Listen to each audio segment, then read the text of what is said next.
যেহেতু আমরা পরীক্ষা লিখবো আগামী দিনে, আমাদের খুব পরীক্ষার কাছাকাছি আসছে, সেহেতু কিছু পরীক্ষা লেখার নিয়ম আমাদেরকে অবশ্যই অনুসরণ করতে হবে। অনেক ছাত্রছাত্রী আমরা কি করি, আমরা পরীক্ষার যে ফরম্যাট, কিভাবে আমরা পরীক্ষা খাতায় আমরা প্রশ্নটাকে লিখবো, আমরা অনেক সময় কিন্তু সেটা মেনটেন করতে পারি না, বা অনেকে আমরা জানি না।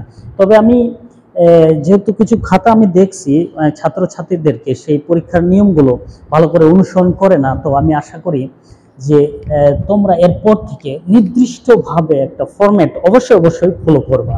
সো আমি এই সময় বলতে চাই যে প্রশ্ন যখন আমরা লিখবো, অনেকে লিখে এরকম যে 1 নং অ্যান্সার। সো 1 নং অ্যান্সার, এটার বাংলাটা আসলে কি আসছে? 1 নং অ্যান্সার মানে 1 নম্বর উত্তর। এটা অনেক সহজ ভাষায় আমরা বলতে হচ্ছে যে 1 নম্বর উত্তর।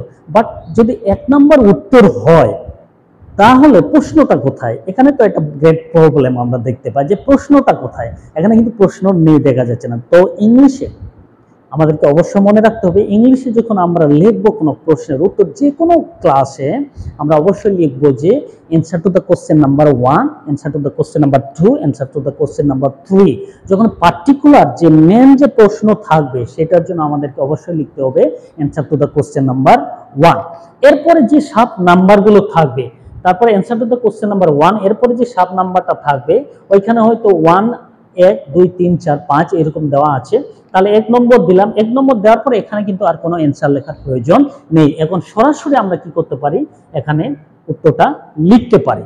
এরপরে 2 নম্বর যখন লিখবো, তখন আমরা কি করব, আবার সরাসরি এখানে 2 নম্বর উত্তর লিখবো। কিন্তু অনেক ছাত্রছাত্রীরা কি করে, এখানে 1 নাম্বার অ্যান্সার লেখার পরে আবার 1 নাম্বার দিয়ে এখানে আবার অ্যান্সার লিখে, কিন্তু ওইটা হলো রং। এইভাবে কিন্তু আমরা কখনো লিখতে পারবো না। এরকম লিখলে পরে আমাদের কিন্তু মার্ক অনেক কম আসবে, এবং that is not the format of writing the examination. এটা আমাদের পরীক্ষা লেখার ফরম্যাট কিন্তু নয়। সেই জন্য আমাদেরকে অবশ্যই ফলো করতে হবে কিভাবে উত্তরটা লিখতে হবে, উত্তর লেখার একটা নিয়ম কি। তাহলে খাতাগুলো অনেক সুন্দরভাবে আমরা কিন্তু পরীক্ষাটা লিখে এবং সুন্দরভাবে আমরা প্রেজেন্টেশন করতে পারবো। যেটা আমাদের প্রেজেন্টেশনটা অনেক সঠিক থাকলে, অনেক সুন্দর থাকলে, আমাদের যারা খাতা দেখবেন তারা অনেক খুশি করে খাতাগুলো দেখতে পারবেন এবং সঠিক নাম্বার আমাদেরকে দিতে পারবেন। তারপরে আরো অনেক মিস্টেক আছে, সেই মিস্টেকগুলো আমাদেরকে দেখতে হবে আমরা কিভাবে সেই মিস্টেকগুলোকে শুধরাতে পারবো। I will continuously give you some clues or some format how to write the examination papers. কিভাবে আমাদেরকে লিখতে হবে সেই বিষয়ে আমি অনেক সুন্দর করে তুলে ধরবো।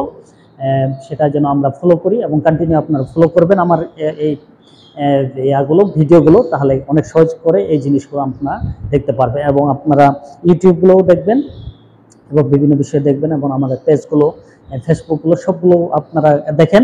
এই সমস্ত ভিডিওগুলো দেওয়া হচ্ছে, এবং বিশেষ করে দেওয়া হচ্ছে কীভাবে আমরা ইংলিশকে ডেভেলপ করবো সেই বিষয়ে।